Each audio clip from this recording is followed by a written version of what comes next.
Hi everyone, this is Sunny. Welcome to my YouTube channel that is Pediatrics by Sunny Doll. Last time मैंने एक video डाली थी common mistakes during exams. तो hopefully आपको video समझ में आई होगी. अगर आपने नहीं देखी है तो आप मेरे बायो में जाकर चेक कर सकते हो और इसका मैं डिस्क्रिप्शन भी आई बटन पे छोड़ देता हूं.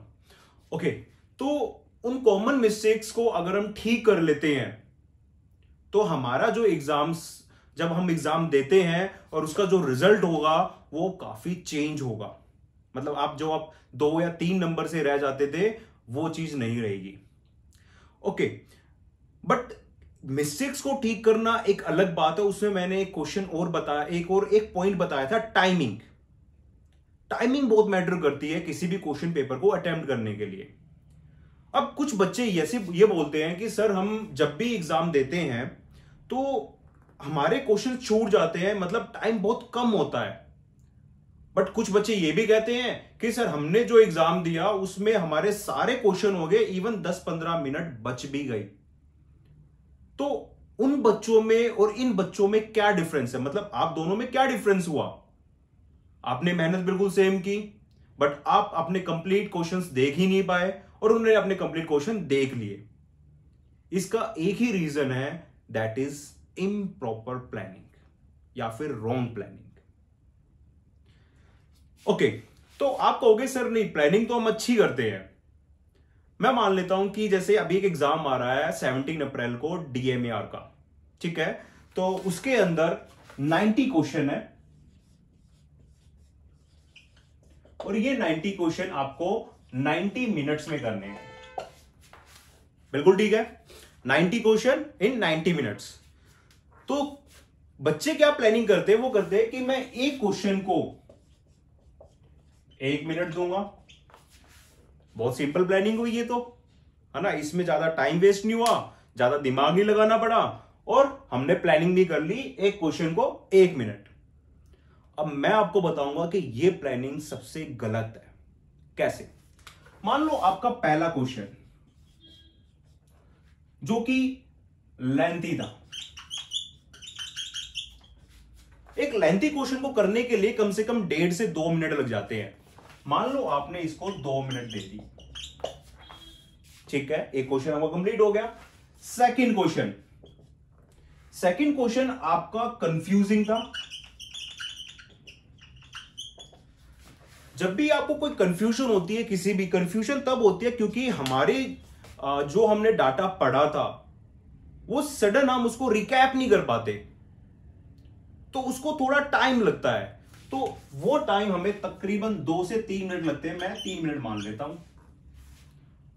कंफ्यूजिंग क्वेश्चन को करने के लिए थोड़ा टाइम लगता है क्योंकि हम उसको मेमोराइज करने लग जाते हैं, सोचने लगता है मैंने कहां पढ़ा था. फिर आपको 2 से 3 मिनट में याद आता, हाँ इसका आंसर ये है.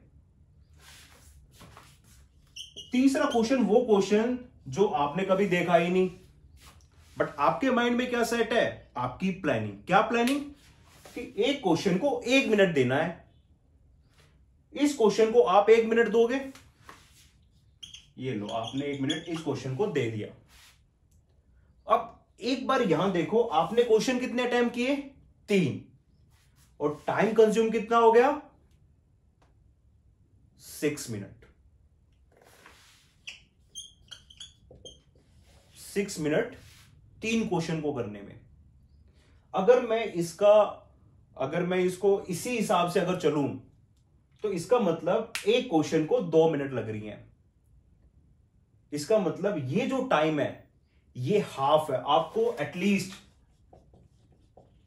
180 मिनट चाहिए इन 90 क्वेश्चंस को करने के लिए. अब ये 180 मिनट आपको कैसे मिलेंगे वो आप जानो या फिर जो एग्जामिनर है वो जाने. मैं आपको बता सकता हूं कि कैसे इन 90 क्वेश्चंस को 90 मिनट्स के अंदर कर सकते हैं, और वो भी एक ही क्वेश्चन पेपर को 4 बार अटेम्प्ट करके. 4 बार आप ऐसे देखोगे उसको और उसके बाद भी आपके पास टाइम बच जाएगा. कैसे? स्टार्ट करते हैं.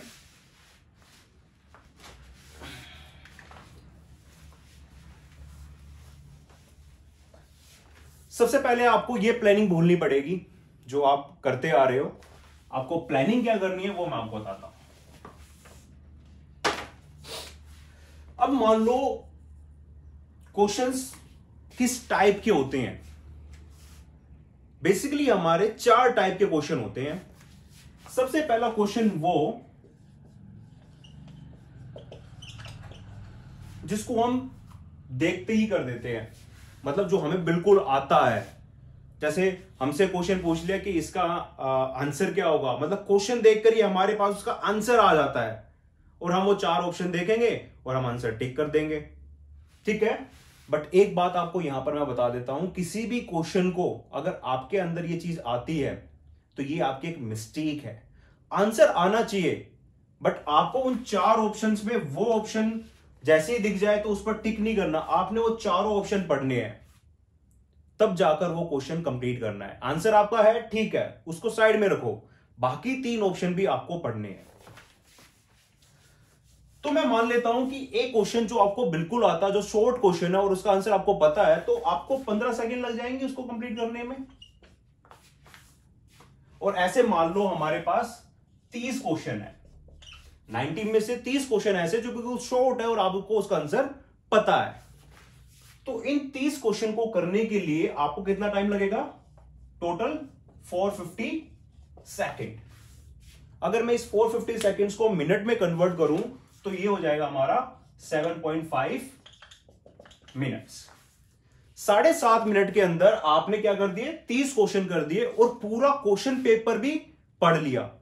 अब आप कहोगे कि सर इस क्वेश्चन के अंदर, मतलब इस क्वेश्चन पेपर के अंदर क्वेश्चन तो वो भी होंगे जो हमें नहीं आते होंगे, वो भी होंगे जो लेंथी भी होंगे। जो क्वेश्चन आपको नहीं आते, जो लेंथी है और जिनमें कंफ्यूजन है, आपने वो क्वेश्चन वहीं छोड़ देने हैं, उनको अटेम्प्ट नहीं करना है। आपने केवल वो क्वेश्चन अटेम्प्ट करने हैं जो आपको शॉर्ट क्वेश्चन है और जिनका आंसर आपको पता है। 7.5 मिनट के अंदर वो कंप्लीट हो जाएंगे। मैं इसके अंदर 2.5 मिनट और ऐड कर देता हूं। क्यों?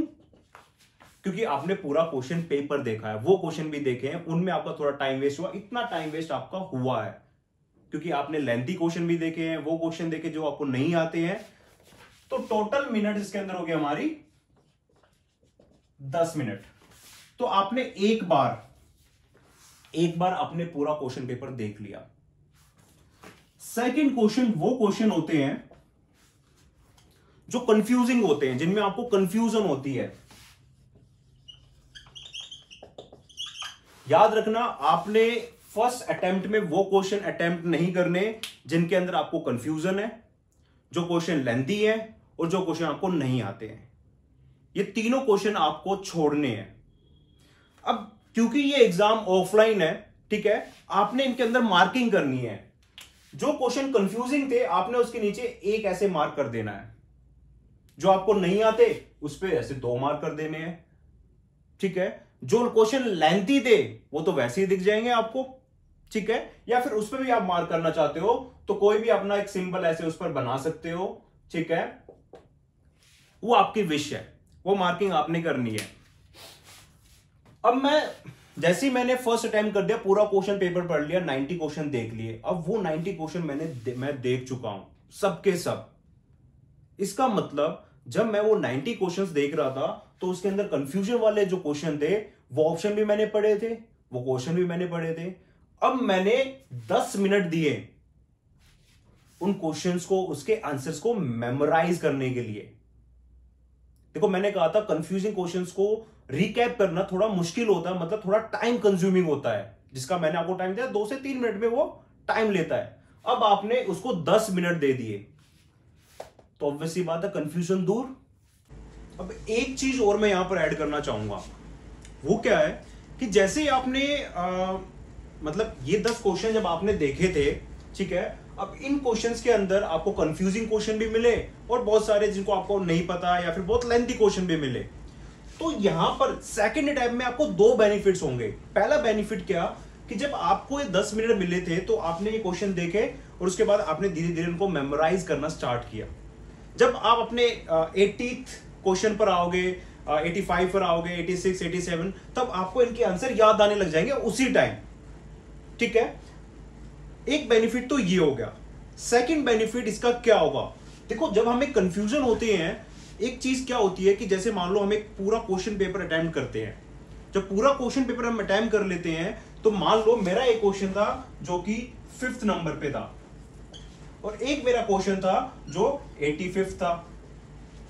कई बार क्या होता है, इस क्वेश्चन का आंसर इसके क्वेश्चंस में ही छुपा होता है। जैसे मैंने अपने एक वीडियो में आपको बताया था कॉमन मिस्टेक्स के अंदर कि कैसे एक क्वेश्चन का आंसर दूसरे क्वेश्चंस के अंदर छुपा होता है। जब आप इसको पूरा अटेम्प्ट कर लोगे तो आपको कुछ क्वेश्चंस के आंसर कुछ आने वाले नेक्स्ट क्वेश्चंस के अंदर ही मिल जाएंगे। तो यहां पर आपको 2 बेनिफिट मिलेंगे सेकंड अटेम्प्ट में। ओके, अब मान लो आपने यहां पर 20 क्वेश्चंस ऐसे मिल गए आपको जिनके अंदर आपको कंफ्यूजन थी और जो आपने अटेम्प्ट कर दिए। ठीक है, अब इन 20 क्वेश्चन को अटेम्प्ट करने का टाइम मैं मान लेता हूं कि एक क्वेश्चन को आपको 1 मिनट लग रहे हैं। टू अटेम्प्ट दिस 20 और questions we need at least 20 minutes. तो 20 मिनट के अंदर हमारे 20 क्वेश्चन कंप्लीट हो गए। 10 मिनट के अंदर हमारे जो हमें 100% श्योर थे जिन पर हम, वो कंप्लीट हो गए। 20 मिनट के अंदर हमारे वो क्वेश्चन कंप्लीट हो गए जिनके अंदर हम 2 के अंदर कंफ्यूजन थी। टोटल टाइम ड्यूरेशन क्या हो गया, 30 मिनट्स। और क्वेश्चन कितने अटेम्प्ट हो गए, 20 एंड 30। 50 क्वेश्चन अटेम्प्ट हो गए 30 मिनट्स में। इसका मतलब अब हमारे पास 40 क्वेश्चन बचे हुए हैं और टाइम ड्यूरेशन कितना बचा हुआ है, 60 मिनट। कुछ क्वेश्चन ऐसे होते हैं जो लेंथी होते हैं।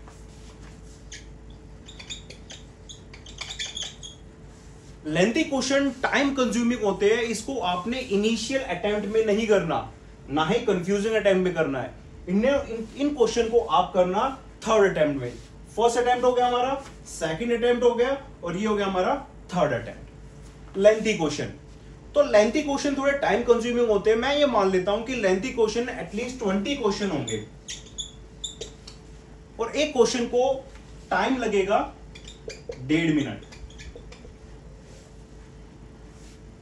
आपने ये क्वेश्चन यहां भी पढ़े, यहां भी पढ़े और आप यहां पर भी पढ़ रहे हो, तो एक क्वेश्चन को टाइम लग रहा है 1.5 मिनट। ठीक है, 1 मिनट 30 सेकेंड, 1 मिनट 30 सेकेंड। तो इसका मतलब ये जो 20 क्वेश्चन होंगे ये आपके कितने टाइम में हो जाएंगे, ये आपके 30 मिनट के अंदर 20 क्वेश्चन हो जाएंगे। 20 क्वेश्चन ये, 20 ये और 30 ये, 30, 50, 60, 70 क्वेश्चन आपके हो गए यहां पर। और टाइम कितना लगा, total 60 minute. 70 question done in 60 minute. Okay, तो आपका ये हो गया थर्ड अटेम्प्ट। मैं इसको रफ कर देता हूं।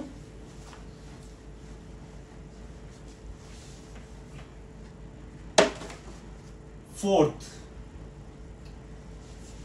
जो 4 टाइप ऑफ क्वेश्चन होते हैं वो ऐसे क्वेश्चन होते हैं जो आपने कभी देखे ही नहीं थे, मतलब आपने वो कभी पढ़े ही नहीं थे। अब क्वेश्चन कितने बच गए, 70 हो गए, तो 20 क्वेश्चन हमारे बच गए और टाइम कितना बच गया, 30 मिनट्स। अब मान लो इनमें से आप 10 क्वेश्चन भी अटेम्प्ट कर देते हो, ऐसा तो नहीं आप 20 कर दोगे, क्योंकि आपने जो क्वेश्चन कभी देखे ही नहीं तो आप उनमें या तो तुक्का मार सकते हो या आपको कुछ चीजें याद आ सकती हैं, या फिर आप इसको जब आप ये अटेम्प्ट कर रहे हो तो उससे वो चीज को रिलेट हो गई। तो मैं मान लेता हूं आपने 10 क्वेश्चन कर दिए। इन 10 क्वेश्चंस के लिए 30 मिनट्स तो बहुत ज्यादा है। मैं मान लेता हूं आपने 20 मिनट्स के अंदर ये 10 क्वेश्चन कर दिए। अब आपके पास कितने टाइम रह गया, 10 मिनट अभी भी आपके पास बच गए। आपने टोटल क्वेश्चन कितने किए, 80 क्वेश्चन। 10 क्वेश्चन में भी आपको नहीं आए, बट आपने फिर भी वो क्वेश्चन देखे, एक बार नहीं, एक बार यहां देखे, एक बार यहां देखे, एक बार यहां देखे, मतलब 3 बार आपने वो क्वेश्चन देखे जो आपने कभी नहीं किए। उनमें से आपने 10 क्वेश्चन कर दिए। फिर उसके बाद मान लो आपके पास लास्ट में कितने बच गए, 30 मिनट्स बच गए, किनको, 20 क्वेश्चन को करने के लिए। और फिर भी आपने मान लो 20 क्वेश्चन या फिर वो 10 क्वेश्चन या 15 क्वेश्चन आपने 20 मिनट में कर दिए, अब भी आपके पास 10 मिनट बच गए हैं। इसी 90 मिनट के अंदर हमने एक ही क्वेश्चन पेपर को 4 बार देखा, बट हमारी जो प्लानिंग थी वो अलग थी। हमने सबसे पहले क्या किया, हमने सबसे पहले वो क्वेश्चन किए जो हम 100% इन पर श्योर थे। जब हमारा पूरा क्वेश्चन 1 to 90 हो गया तो हम दोबारा उसको अटेम्प्ट करने लग गए और उन क्वेश्चंस को अटेम्प्ट करने लग गए जिनमें हमें कंफ्यूजन थी। सेकंड अटेम्प्ट उसमें कर लिया हमने। थर्ड अटेम्प्ट हमने उस क्वेश्चन को दिया जो काफी लेंथी थे या जिनमें टाइम कंज्यूमिंग ज्यादा था, मे बी वो मैथ्स के हो सकते हैं या रीजनिंग के हो सकते हैं, ठीक है, उनको हमने टाइम दिया। उसके बाद हमारे पास वो क्वेश्चन बच गए जो हमने कभी नहीं देखे थे, वो क्वेश्चन भी हमने किए, फिर भी हमारे पास 4 बार अटेम्प्ट करने के बाद भी हमारे पास 10 मिनट बच गए। इस 10 मिनट के अंदर आप पूरा क्वेश्चन दोबारा देख सकते हो, मतलब 5 बार, या फिर उन क्वेश्चन पे फोकस कर सकते हो जो आपने मार्क किए थे फॉर रिव्यू। आपने कुछ क्वेश्चन ऐसे मार्क कर दिए कि इनको मैं एक बार दोबारा देख लूं, तो उन 10 मिनट के अंदर आप उन क्वेश्चंस को दोबारा देख सकते हो। तो ऐसे प्लानिंग होती है किसी भी क्वेश्चन पेपर को करने की। इस हिसाब से अगर आप क्वेश्चन पेपर करोगे तो ऑब्वियस ही बात है आपका सिलेक्शन दूर नहीं। अगर आपने दिन रात मेहनत की है, अपना हार्ड वर्क किया है, तो आपका सिलेक्शन दूर नहीं है, ठीक है। तो अगर आप ऐसे अटेम्प्ट करोगे तो बहुत इजी होगा सब कुछ। सो होपफुली आपको वीडियो समझ में आई होगी। Thank you so much, thank you all, bye.